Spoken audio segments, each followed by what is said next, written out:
Astro TV Aditya நேயர்களுக்கு வணக்கம். உங்கள் ஜோதிடர் முருகேசன் பேசுகிறேன். இன்றைய வீடியோவில் கன்னிராசிக்காரர்களுக்கு சனியினுடைய வக்கர பயிற்சினால என்னென்ன ஒரு மாற்றங்கள் அதிர்ஷ்டங்கள் கிடைக்கும் என்பதை பற்றி தான் இன்றைய வீடியோவில் நாம் பார்க்க இருக்கிறோம்.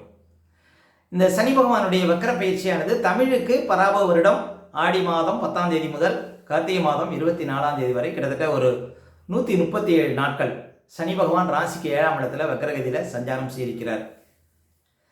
ஆங்கில தேதிக்கு ஜூலை 26ஆம் தேதியிலிருந்து டிசம்பர் 10ஆம் தேதி வரையும், இந்த 2026 ஜூலை 26ஆம் தேதியிலிருந்து டிசம்பர் 10ஆம் தேதி வரையும் ஒரு 4.5 மாதங்கள் சனி பகவான் 7ஆம் இடத்துல கண்டசனியாக உங்களுக்கு வக்ரநிலை பெற இருக்கிறார்.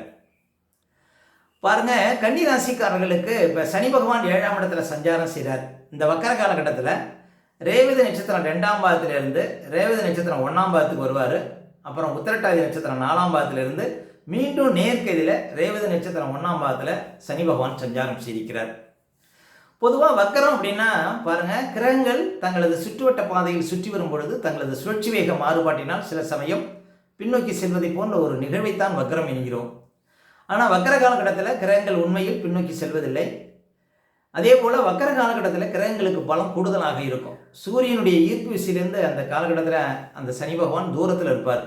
தன்னுடைய சுயவேகத்தில் சுற்றுவதனால அந்த கிரகத்துக்கு பலம் கூடுதல் அப்படின்னு சொல்ல முடியும். அப்போ அந்த காலகட்டத்தில் சனியினுடைய காரகத்துவம் ஆதிபத்தியத்தில் உங்களுக்கு பிரியம் இருக்கும். இப்போ கன்னிராசிக்காரர்களுக்கு சனி பகவான் 5க்கும் 6க்கும் உடையவர், 7ஆம் இடத்துல வக்கரகதியில் இருக்கிறார். அப்போ 5ஆம் இடம் 6ஆம் இடம் 7ஆம் இட ஆதிபத்தியங்கள் உங்களுக்கு பலம் பெறும் அப்படின்லாம் சொல்ல முடியும். அதே போல் சனி நின்ற ராசிக்கு 5ஆவது வீட்டில் சூரியன் சஞ்சாரம் செய்யக்கூடிய காலகட்டத்தில் தான் சனி பகவானுக்கு வக்கரநிலை ஆரம்பமாகும். சனின்ற ராசிக்கு 9ஆம் இடத்துல சூரியன் சஞ்சாரம் செய்யக்கூடிய காலகட்டத்தில் சனி பகவான் வக்கர நிவர்த்தி பெறுவார். சரி, இப்போ கன்னிராசிக்காரர்களுக்கு இந்த வக்கர காலம் எப்படி இருக்கும்? கன்னிங்கிறது காலபுருஷ தத்துவத்தில் 6ஆவது ராசி. இந்த ராசிக்கு அதிபதி அறிவு தேவதை என்று சொல்லக்கூடிய புதன் பகவான். கன்னிராசிக்குள் உத்திர நட்சத்திரம் 2, 3, 4 பாதங்களும், அஸ்தம் நட்சத்திரம் 4 பாதங்களும், சித்திரை நட்சத்திரம் முதல் 2 பாதங்களும் இந்த ராசிக்குள் வரும். பொதுவாக கன்னிராசிக்காரர்கள் பாருங்க, தந்திரசாலிகள். அதிக கோபம்ங்கிறது இந்த ராசிக்காரர்களுக்கு பெரும்பாலும் இருக்காது. தனது விவேகத்தால் எல்லாவற்றையும் முறியடிக்கக்கூடியவர்கள் பாருங்க கன்னிராசிக்காரர்கள், ராஜதந்திரம் உடையவர்கள் அப்படின்னு சொல்லலாம். அதே போல எந்த ஒரு காரியத்தையும் பொறுமையாக இருந்து சாதிக்கக்கூடியவர்கள் கன்னிராசிக்காரர்கள். அறிவில் சிறந்தவர்கள், பல பட்டங்கள் பெற்றவர்கள் அப்படின்லாம் சொல்ல முடியும். சரி, கன்னிராசிக்காரர்களுக்கு சனி பகவான் பாருங்க 7ஆம் இடத்துல கண்டகசனியாக சஞ்சாரம் செய்து கொண்டிருக்கிறார். நிறைய பேருக்கு பாருங்க குடும்பத்தில் கண்திஷ்டி இருக்கும். இப்போ சனி பகவான் உங்கள் ராசியை பார்க்கறதுனால ஒரு விஷயத்தை நீங்கள் வெளியில் சொல்கிறீங்க, ஒரு தொழிலை ஆரம்பிக்க போகிறேன், ஒரு வேலைக்காக முயற்சி பண்ணுறேன்னு வெளில சொன்னீங்கன்னா அந்த காரியம் நடக்காது. ஏன் அப்படின்னா சனி பகவான் ராசியை பார்க்கக்கூடிய காலகட்டத்தில் கண்திஷ்டி நிறையா இருப்பதனால அந்த காரியத்தில் தடை வரும். அதனால் எந்த ஒரு விஷயத்தையும் அவ்வளோ சீக்கிரம் வெளியில் சொல்லக்கூடாது. சரி, இப்போ கன்னிராசிக்காரர்களுக்கெல்லாம் பாருங்க 11ஆம் இடத்துல குரு இருக்கிறார், 7ஆம் இடத்துல சனி பகவான் வக்கரகதியில் இருக்கிறார், சனி வீட்டில் ராகு இருக்கிறார். அதே போல் 12ஆம் இடத்துல உங்களுக்கு கேது இருக்கிறார். கன்னிராசிக்காரர்களுக்கு இந்த காலகட்டங்கள் கோச்சாரம் ரொம்ப வலுவாக இருக்கு. ஏன் வலுவாக இருக்குன்னா, சனிக்கு வீடு கொடுத்த குரு 11ல் இருக்கிறார், சனி வீட்டில் ராகு இருக்கிறார். அப்போ மிக பிரபாண்டம் என்று சொல்லக்கூடிய ராகுவும் குருவும் பாருங்க நல்ல ஒரு இடத்துல இருக்கிறாங்க. அப்போ மிகப்பெரிய பதவியை எட்டி பிடிக்க முடியும் கன்னிராசிக்காரர்கள். உயர்ந்த பதவிகள் தேடி வரும். அதே போல மிகப்பெரிய அளவில் உங்களுக்கு பணப்புழக்கம் ஏற்படும். குரு 11ஆம் இடத்தை விட்டு 12ஆம் இடத்துக்கு வர்றதுக்குள்ள வாழ்க்கையில் ஒரு வளர்ச்சிங்கிறது கட்டாயம் இருக்கும் கன்னிராசிக்காரர்களுக்கு. இப்போ குரு பகவான் 2027 ஜூன் வரையும் 11ஆம் இடத்துல இருப்பார். சனி பகவானும் 2027 ஜூன் வரையும் 7ஆம் இடத்துல இருப்பார். சனி நின்ற குரு பகவான் லாபஸ்தானத்தில் இருக்கிறார். அப்போ உத்தியோகத்தில், ஏன்னா சனி தொழில்காரகன், உத்தியோகத்தில் சொந்த தொழிலில் ஒரு பிரகாசங்கிறது இந்த காலகட்டத்தில் கட்டாயம் இருக்கும். இந்த வக்கர காலகட்டமாக இருந்தாலும் சரி, இந்த கண்டக சனியாக இருந்தாலும் சரி, தொழிலில் உத்தியோகத்தில் ஒரு நல்ல மாற்றம், உயர் பதவி, நல்ல மேம்பட்ட வாழ்க்கையில் அடுத்த கட்ட நிலைக்கு செல்லக்கூடிய வாய்ப்புகள் இது எல்லாமே இருக்கும். ஆனால் நல்ல தசாபுத்திகள் நடைமுறையில் இருக்கணும்.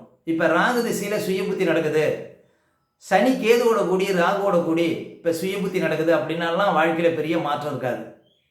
உங்களுக்கு நல்ல இப்போ கன்னிராசிக்காரர்களுக்கு சுக்கிர திசையோ இல்லை சனி பகவான் பலம் பெற்று சுபக்கரங்களோடு சேர்ந்து இருக்கக்கூடிய திசையோ, இல்லை லக்னாதிபதி உங்கள் ராசிக்கு அதிபதி புதன் திசையோ நடந்தால் தான் வாழ்க்கையில் உயர்வு இருக்கும். நீங்கள் எந்த திசை நடந்தாலும் குரு பார்வை, சுக்கிரன் பார்வை, சுபர் இடத்துல நல்ல யோகமான இடத்துலேருந்து திசை நடத்தினா பாதிப்பு இருக்காது. சரி, இப்போ கன்னிராசிக்காரர்களுக்கெல்லாம் பாருங்கள், சனி 7ஆம் இடத்துல இருக்கிறார், ராசியை பார்க்குறாரு. உடம்பு வலி, கைகால் வலி, அலைச்சல், எங்கே போனாலும் ஒரு காரியம் இழுபறியாக இருக்கிற மாதிரி தெரியும். ஆனால் இந்த வக்கர காலகட்டத்தில் சனி பகவான் அப்படியே ஆப்போசிட்டாக பலன் கொடுக்கும். தன்னுடைய பாவத்தன்மையை இந்த காலகட்டத்தில் சனி பகவான் கொடுக்க மாட்டார். அப்போ பாருங்கள், உங்களுக்கு நல்லதை செய்வார்.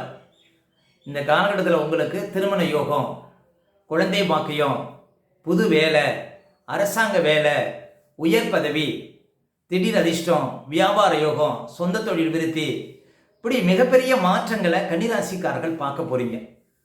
என்ன, குரு பகவான் சாதகமான இடத்துல இருக்கிறார், சனி பகவானும் பாருங்க சாந்தமாகிறார், வக்ரநிலை பெறுகிறார்.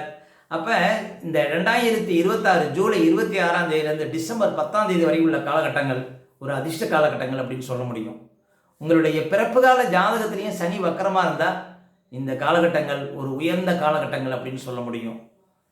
அப்போ வாழ்க்கையில் ஒரு மிகப்பெரிய ஒரு இடத்தை, ஒரு வாழ்க்கையில் அடுத்த கட்ட நிலைக்கு செல்லக்கூடிய வாய்ப்புகளை உங்களுக்கு குரு பகவான், ராகு பகவான் கொடுப்பார். இப்போ சனி பகவான் ராசியை பார்க்குறாரு, சனி வீட்டில் ராகு இருக்கிறார். அப்போ வெளிநாடு சார்ந்த வாய்ப்புகள், வேற்று இனத்தவர்களால் ஆதாயம், டிரான்ஸ்போர்ட்டு, எலக்ட்ரிக்கல், மருத்துவம், கம்ப்யூட்டர், இது போன்ற துறையில் இருக்கக்கூடியவங்களுக்கு அதிர்ஷ்டங்கள் வருங்க. வெளிநாடு வாய்ப்புகள் தேடி வரும். உயர்ந்த நாடுகள், வளர்ந்த நாடுகளுக்கு செல்லக்கூடிய வாய்ப்புகள்லாம் கொடுக்கும்.